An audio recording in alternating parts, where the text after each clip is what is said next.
Kau seharusnya tahu, jika dolar naik, maka barang dan makanan juga akan ikut naik.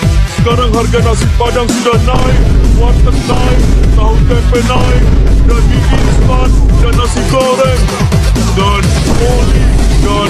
Ya ini gue ajarin kalian cara berpikir, bukan sekedar tips aja yang kalian bisa lakuin. Ketika yang nama itu rupiah mengalami pelemahan, siapa yang sebenarnya diuntungkan? Karena setiap krisis ya itu selalu ada industri yang mengalami kenaikan. Gue bukan aminin krisis ya, disclaimer dulu. Tapi ketika kita ngomong kayak COVID contohnya, COVID semuanya itu turun, nggak semuanya loh. Kok kalian cek, healthcare, kesehatan itu mengalami kenaikan. Karena semua orang itu sakit, semua orang bakalan memerlukan yang namanya healthcare gitu. Sama kayak misal seperti sekarang ya, rupiah itu mengalami pelemahan 18.200-an. Sekarang per video ini kita shoot di 18.000. Ini siapa yang sebenarnya mengalami keuntungan? Gue bisa list beberapa. Yang pertama itu orang-orang yang bekerja dalam gaji USD. Jadi bekerja dalam remote ya. Jadi misal gue bekerja buat company di United States, di Amerika, dan gue digaji dalam bentuk US dollar. Otomatis gaji gue itu naik 11%.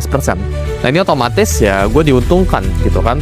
Ya meskipun ya kita tidak bisa neglect ya bahwa ya barang-barang itu juga mengalami kenaikan. Tapi barang-barang itu mengalami kenaikan juga nggak instan 11% juga. Makanan itu nggak langsung naik 11% gitu. Jadi pertama ya orang-orang yang bekerja di luar ya ini mengalami keuntungan. Yang kedua, orang-orang yang ekspor barang ke US. Ya, jadi kita ngomong ya orang-orang yang ekspor barang ke US ya. Terus misal gue bikin jam tangan. Ya ini anggap jam tangan nih kayak gini nih. Nah kayak gini, jam tangan ini gue bikin di lokal ya rupiah.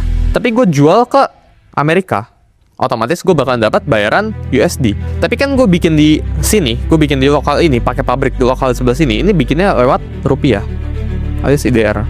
Jadi technically ya pendapatan perusahaan gue ya kalau gue ekspor barang ya yang gue bikin di rupiah, yang gue bikin di Indonesia, gue jual ke USD, ini gue untung kurang lebih bisa 10%an gara-gara rupiah ini mengalami kenaikan. Jadi kalian harus mapping ya, ketika kondisinya lu udah tahu seperti ini ya, ketika ada orang-orang yang diuntungkan, lu harus posisikan diri lu itu di tempat yang pipanya itu basah, di tempat yang orang-orang itu diuntungkan. Oh berarti kedepannya apakah memungkinkan buat lu itu bekerja secara remote?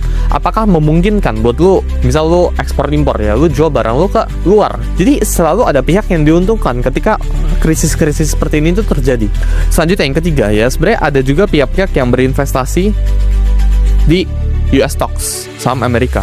Ini mengalami keuntungan ya. Kenapa? Karena nilai dari US dollar itu mengalami apresiasi. Jadi mereka itu untungnya itu double ya, untung dari mata uang sama untung dari yang nama itu S&P. Misal mereka berinvestasi di Apple. Misal ya, Apple itu naik 5% tahun ini. Plus mereka untung rupiah itu melemah 10% contohnya. Ya mereka total net gain-nya bisa 15% gitu. Jadi tiga pihak ini sebenarnya